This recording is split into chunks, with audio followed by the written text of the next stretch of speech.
Hello, I'm Michael Boyanchin, and I'm going to be talking today not about a specific book for the most part, but generally the rationale behind all the Mike and Jeri books I've done since the end of November, keeping in mind that the prior year Jeri passed away on September 14th. And people were urging me to get back into writing. I said, no. Everything I did in writing was for Jeri. Then Jeri's presence approached me and said, you can write again, just write about me, meaning her. And so I churned out since the end of November till today, which is in September. We're nearing the end of September 2022. I churned out so far 12 books. I've got 4 more in the hopper, one of which I'm working on currently about our love for books. Certain circumstances happened tonight that I put together, connected the dots, you might say, where I think Jeri's sending me a message that she's okay. And I don't want to go into details, but it didn't dawn on me that it was a message or something else, perhaps. I had found a long piece of grass in my living room next to my couch near a notebook, just under an end table. And I just thought, debris. I must have brought it in somehow, and I threw it out. Then in the middle of the night, I woke up and realized that was something to do with the dedication in the Mike and Jeri occult book, which is more like a Halloween book, and where I say we're running hand in hand through fields of grass for eternity. And so the grass was sent. Meanwhile, on one of my favorite TV shows, they kept flashing for 2 days now, the Golden Gate Bridge. And that was Jeri's favorite place that we visited. And it was the second year of law school during a break. And she wanted to send for our stuff and just stay there. And there's a book about that, too. But I got some other signals here, and anyhow, I pulled the grass out of the garbage when I woke up in the middle of the night, put it down here, took some pictures of it, and put it over my leather-bound garden diary, which has got a few pages left for this year.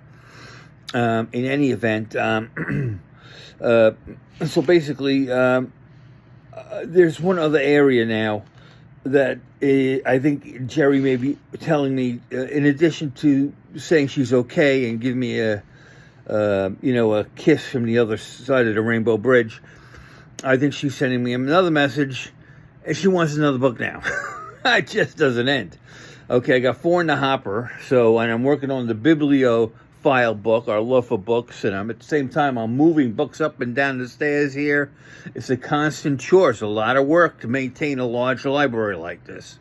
Anyhow, it looks beautiful. I'm getting compliments from the pictures I'm putting up. But the other books I'm writing about, which are, on hold right now, I've written some of the stuff in each one. One's about our cats, and there's a few other topics too I won't go into. But now I think also the fact that the grass was laying on this notebook, which I opened up, and it was my old Dharma book when I went on the Dharma path back in 2016. I think it was early 2016, so we must have been going to the monastery for a year or more before I went on the path. Again, Jeri. So what I'm getting at is that I think it's going to be a Buddhist book coming up pretty soon, because we were both in love with Buddhism. And again, it's not a religion; it's just kind of like a way of life. Even the Buddha himself, when he was dying, said, "I'm not a god; I'm just someone who awoke." And that's what it's like. It's like awakening. that there is a better life out there, and you can reach it just by meditating and other things. But Jeri, for years, I used to go with her and tag along with her.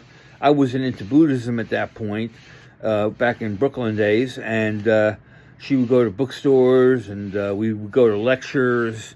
She even took a course with Robert Thurman, the famous Buddhist and friend of the Dalai Lama, and a professor at Columbia University.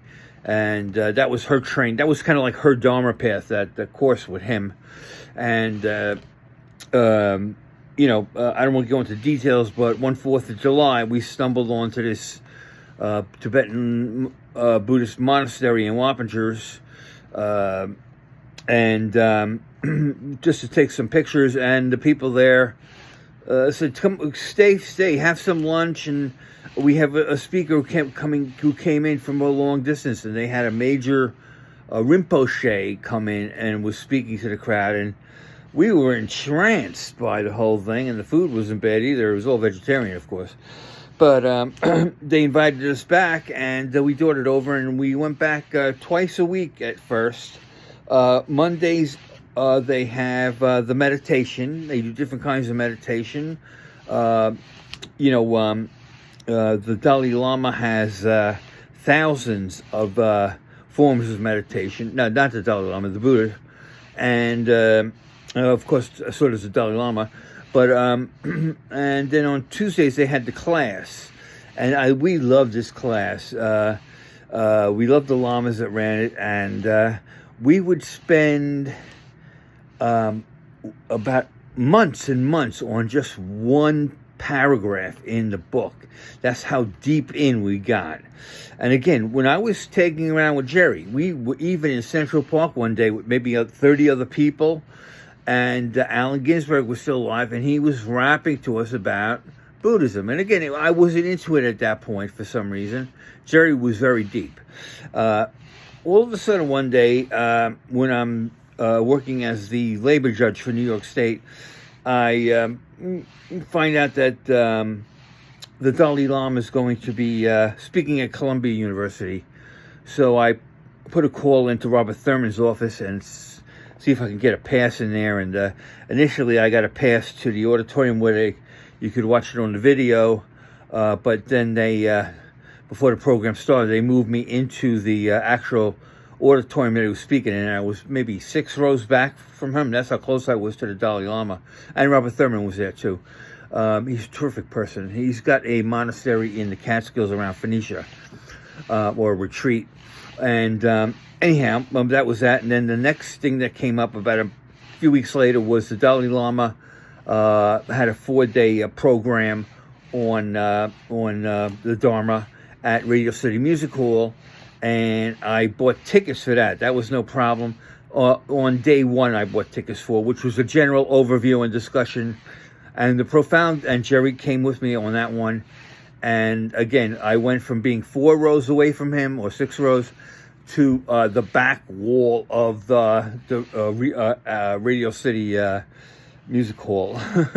And he had his famous translator with him, of course.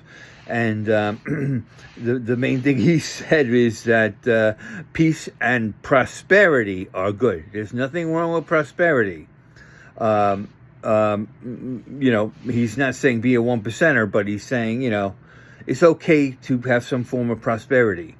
In any case, that got me hooked, and one thing led to another. And after some time attending classes in meditation at the monastery and watching as they built the new buildings there, I went on the Dharma path, and my life changed radically. And the other day, I was just trying to get back into it. I'd forgotten. I had dropped out of it a while earlier, around the time Jeri passed away, but most of it came back to me. This time, I had difficulties. 50-60% came back to me. So I've got to work on it. It'll pop back in. I just have to keep going at it diligently, and that's one of the rules of Tibetan Buddhism meditation. Anyhow, to make a long story short, I think I'm going to add a 5th book in the hopper. that will go in with, eventually with the other 12, and it'll be on Buddhism. It's apparent there is a message out there, and it's coming from all over. And just so you know, I even did a book on our San Francisco experience. And in the book, I wonder that if we actually did stay there and never came back to New York, Jeri wouldn't have been caught in 9/11 fumes, or 9/11, and she wouldn't have had the stage 4 metastatic breast cancer that was dormant in her body from 9/11 for 19 years afterwards.